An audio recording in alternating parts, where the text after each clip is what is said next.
Hi friends, என் வாழ்வில் எனக்குள் நிறைந்தவனே பகுதி 32.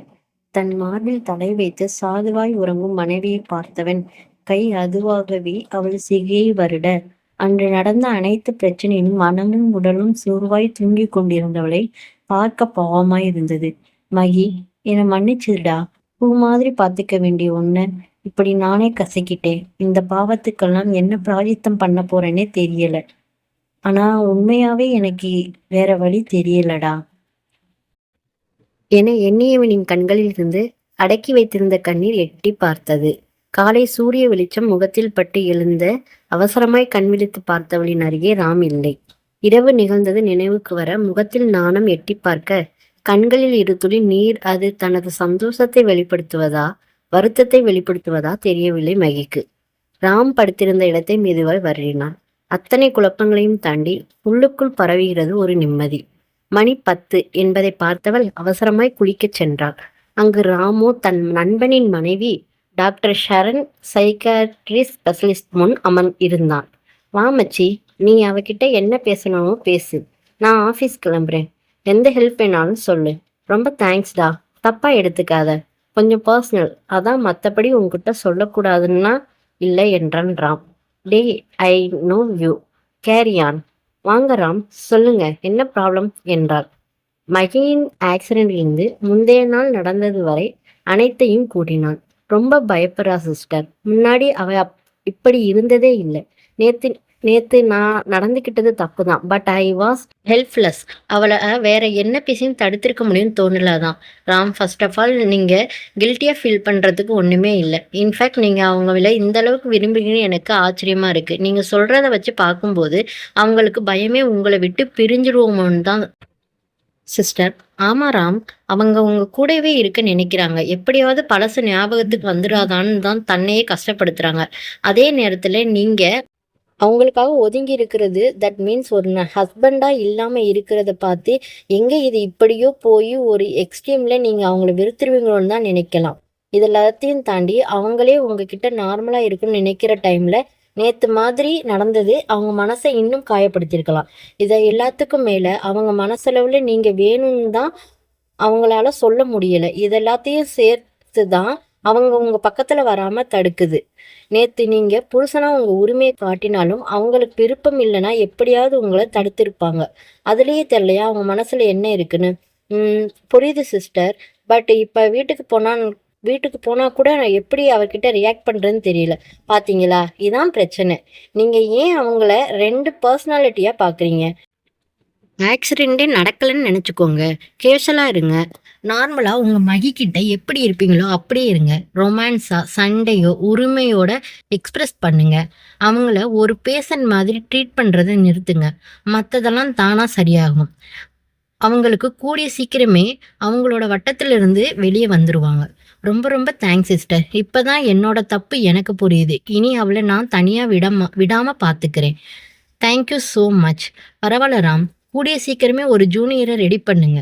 எல்லா பிரச்சனையும் சால்வ் ஆகிடும் என கைக்குலுக்கி அனுப்பி வைத்தாள். வெளியே வந்ததும் தான் என்ன செய்ய வேண்டும் என திட்டமிட்டு கொண்டவன் முதல் வேலையாக பரணிக்கு ஃபோன் பண்ணினான். சாக்சியை மகியை பார்க்க போக வேண்டாம் என்று கூறிவிட்டு தான் கிளம்பிய பிறகு நேற்று ஃபங்க்ஷனில் என்ன நடந்தது என்று பரணியிடம் விசாரித்தான்.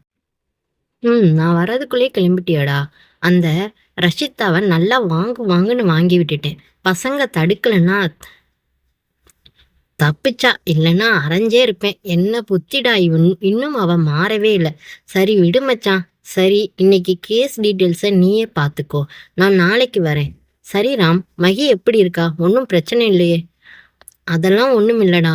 இன்னைக்கு ஒரு நாள் அவ கூட டைம் ஸ்பெண்ட் பண்ணலான்னு தான். சரி மச்சான், பார்த்துக்கோ. அங்கு மகி சாக்சிக்கு அழைத்திருந்தாள்.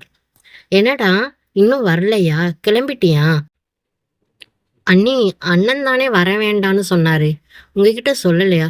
ஓ ஆமாண்டா, சொன்னாரு, மறந்தேட்டேன். சரி, நாளைக்கு பார்ப்போண்டா. போனை வைத்தவளுக்கு ஏதோ ஒரு இனம் புரியாத படபடப்பு. கண்ணாடியில் தன்னை பார்த்து கொண்டவள் அணிந்திருந்த சுடிதாரை மாற்றி புடவையை கட்டி கொண்டாள். ராமிற்கு பிடித்ததை சமைக்க எண்ணி சமையலறைக்குள் நுழைய வாசல் அழைப்பு மணி அடித்தது. எதிர்பார்ப்போடு கதவருகே சென்றவள் அதை முகத்தில் காட்டாமல் கதவை திறக்க, ராமோ அதைவிட சீரியஸாய்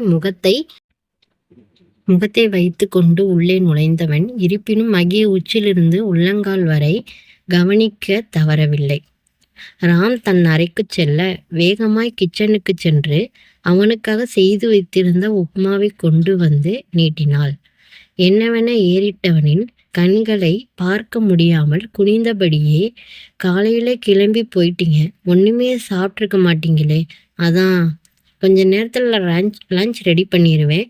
தட்டை கையில் வாங்கி கொண்டவன், நேத்து வர எங்கேயோ போறேன்னு சொல்லிட்டு இருந்த மேடத்துக்கு இப்ப என்ன திடீர் அக்கறை? மகிக்கோ கண்களில் நீர் கோர்த்தது. ஒன்றும் கூறாமல் அந்த ரூமை விட்டு வெளியேறினாள். சாப்பிட்டு முடித்தவன் மனது கேட்காமல் தட்டை எடுத்து போகும் சாக்கில் கிச்சனுக்கு செல்ல, உணர்ச்சியற்ற முகத்தோடு வேலை பார்த்து கொண்டிருந்தாள் மகி. தானாகவே சென்று அவள் கையில் இருந்த காய்கறியை வாங்கி நறுக்க ஆரம்பித்தான். ஐயோ, அதெல்லாம் நான் பார்த்துக்கிறேங்க, நீங்க போங்க. ஏன் என் கூட சேர்ந்து வேலை பார்க்க மாட்டியா?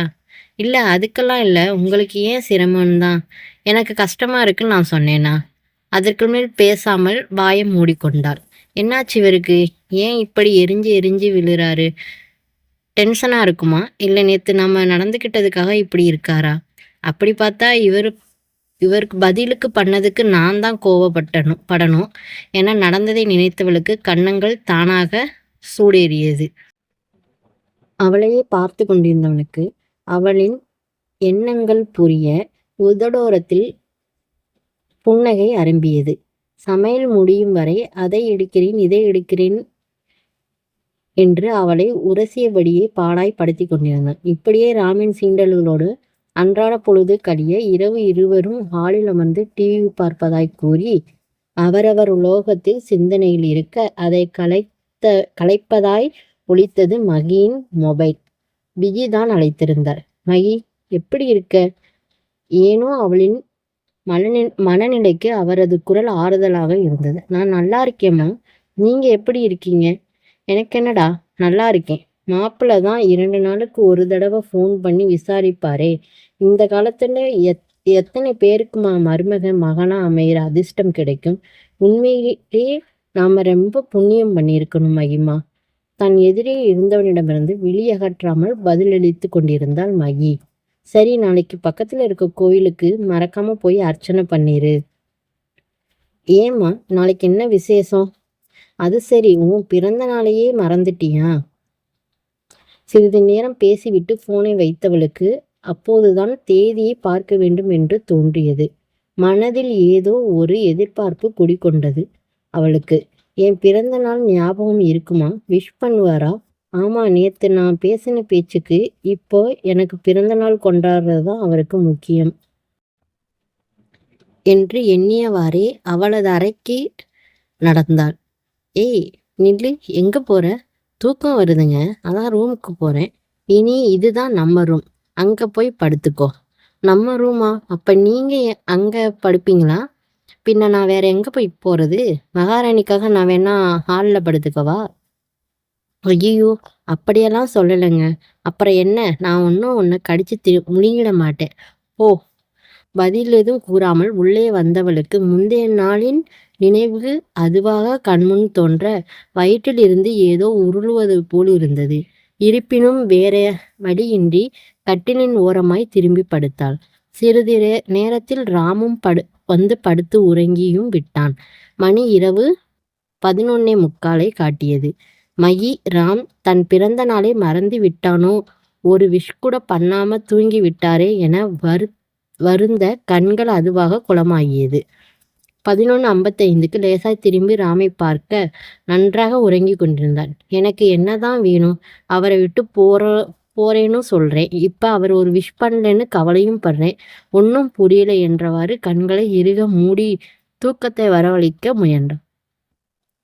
12 மணி கண் மூடி கிடந்தவளை இடையோடு கை கோர்த்து அனைத்து கன்னத்தில் இதழ் பதித்து பிறந்த நாள் வாழ்த்துக்கள் கொட்டிமா என்றான் அவளின் ராம்.